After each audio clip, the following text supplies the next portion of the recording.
Today is January 1st, 2025. I'm thinking about the year 2050.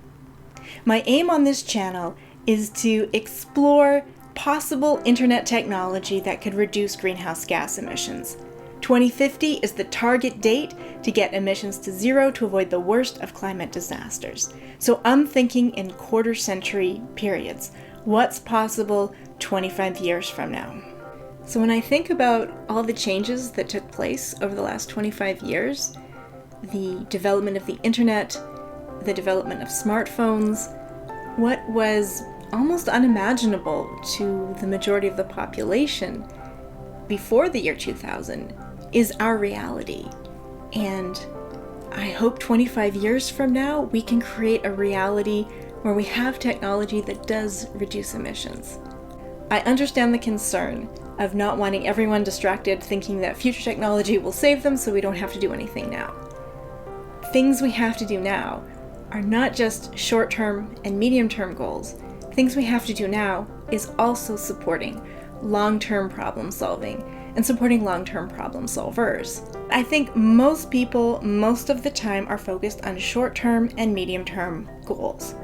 This is in part just a natural society thing. It wouldn't make sense to have everyone thinking about the future and no one focused on what's for dinner tonight or how is the community going to eat over the next month. You need people working on these short-term objectives. But if you are in a culture that has access to long-term problem solving, then you can imagine new ways of doing things, new ways of growing food that can improve the standard of living for everyone. So there are advantages to doing long-term problem solving. There's a few reasons why short-term and medium-term thinkers might struggle with long-term ideas. If your heuristic for evaluating a product is, would I use it? Would my friends use it? Does this make sense? Well, that's great for short-term and medium-term ideas, but in the future, you're getting a whole new people. A new generation is taking over. And what makes sense for you might be different from what makes sense to the next generation. Consider with the internet.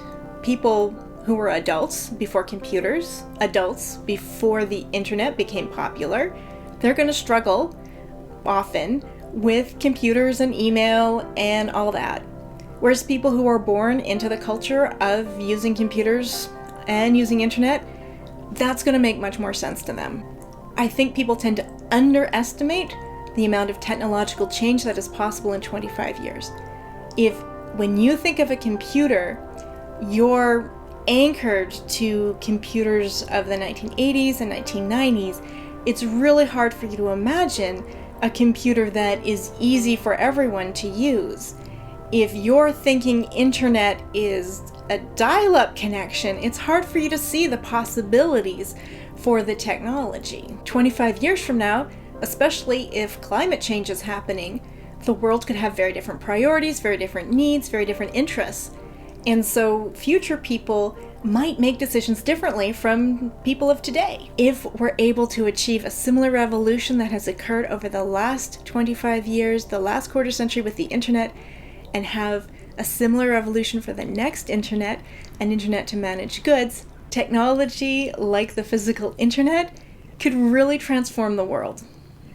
If you're not considering the internet as a potential solution to the climate crisis, what other ideas aren't you considering?